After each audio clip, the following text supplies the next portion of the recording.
All right, now the year 2021 was remarkable and unique following the many events that happened in Africa. And also from power grabs to unconstitutional military takeovers, coup d'etats shaped the political scene in Africa, threatening the future of democracy in the continent. There have been 5 coups in sub-Saharan Africa since August 2020. In fact, the region has seen more coups in 2021 than in any other in the past 2 decades. In a continent that was recently lauded for its democratic advancements, this backsliding suggests that the military coup may be dangerously back in fashion. Why are more coups happening now? That's one of the big questions that many seem to ask in this particular time. And if you look at the screen there, just as we have, you'd see that the list of coups in Africa in the past 1 year include the following. In April 2021, there was a coup that happened in Chad. In Mali, you also had this recent one, May 24, 2021. Guinea also had theirs, September 5, 2021. Not forgetting to Sudan, October 25, 2021. And also Burkina Faso, January 24, 2022. Not too long ago. Oluchi, we have all of these as you take a look at that on your screen, totaling a number of 5 in recent times. But you know what? Joining us this morning on Breakfast Central from News Central's research desk, we have Babatunde Oguntimehin. He joins us. Thank you so much for being here, Babatunde. So let's go straight into it. All right, now civilian government or civilians in government in Sudan have fallen to military grabs. Now, does this signal the return of coups in Nigeria, especially as we've seen in recent times? Yes, definitely. Thank you, Joe, and thank you, Oluchi. You can say that democracy is under serious threat in Africa with the current resurgence of coup all across some parts of Africa. But one thing we should understand that it didn't just start today. In fact, towards the latter end of the 20th century, we know that especially during the post-colonial period, we know that coup were a form of political tool that was a form of tool that was used to change the political scene. And it was prevalent. In fact, research shows that between 1960 and year 2000, there were more than 160 coups. And that's almost 4 coups every year between 1960 and 2000. That shows you it was very prevalent then. But coming with the new century, people began to ask for democratic reforms and constitutionalism, and this kind of reduced the prevalence of the coup. Until recently, when we're now having what you term an epidemic of coup coming up. Well, Babatunde, let's quickly understand what actions that could actually result or give rise to a coup. So what could lead to this?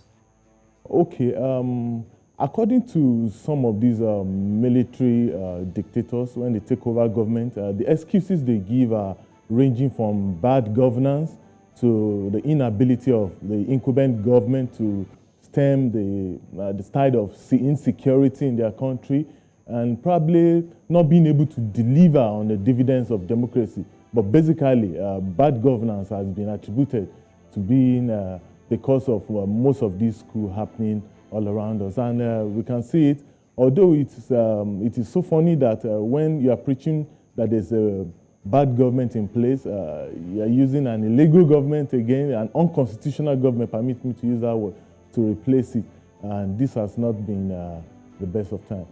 Right now, but if you look at the coups that have been happening in different parts of Africa, there are arguments that it seems the military might be the ones who are taking over, and that the military may not necessarily be a credible partner when it comes to takeover when these coups actually happen. But that's what we've seen in a lot of these coups that have been happening in Africa. The latest one that happened is in Burkina Faso, where we can see the military actually taking over, taking power and taking charge and ensuring that the country will have a transition into civilian rule. But do you share the same sentiment? Well, yes, I kind of do. But you see, military coups all over the world are not fashionable again. But it's so sad that in this part of Africa, we might continue to see some of these, especially with some of the excuses they give to take over some of these governments, like bad governance.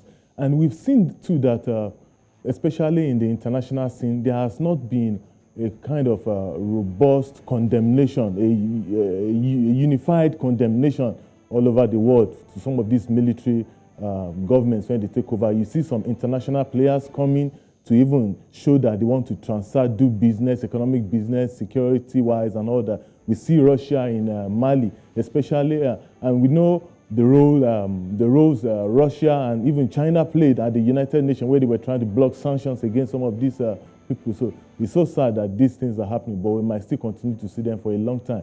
We need to also mention too that aside some of these unconstitutional coups, there are what you call, what analysts refer to as constitutional coups, especially in the countries.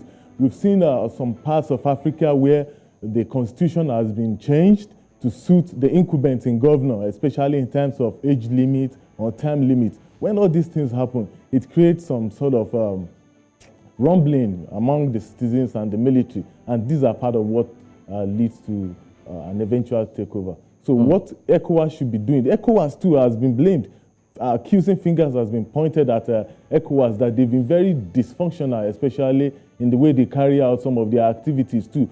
Analysts believe ECOWAS should probably engage more, that they should dialogue more. They shouldn't wait until when coups happen. Some of these has a root. They must have been happening in their countries all over time before, coups are always the eventual happening. So if ECOWAS tries to tackle some of these things before it happens, maybe we will see less of all these things happening. Well, it's one thing to tackle it before it happens. It's another thing to actually act when it happens. Well, just recently, Babatunde, the African Union celebrated 20 years, commemorating 20 years of being a union that looks to embody the entire continent, bringing countries together to ensure that they're unified in peace, progress, and of course, to stop things like coup. Do you think they're doing enough? Well, we can only wait and see how this is going to pan out. ECOWAS is celebrating, AU2 just turned 20, so we're looking at how some of these regional governments, regional bodies could tackle some of these problems that are almost taking over the whole of Africa. All right. Thank you so much for joining us, Babatunde Oguntimehin, from the Research Desk here at News Central. All right.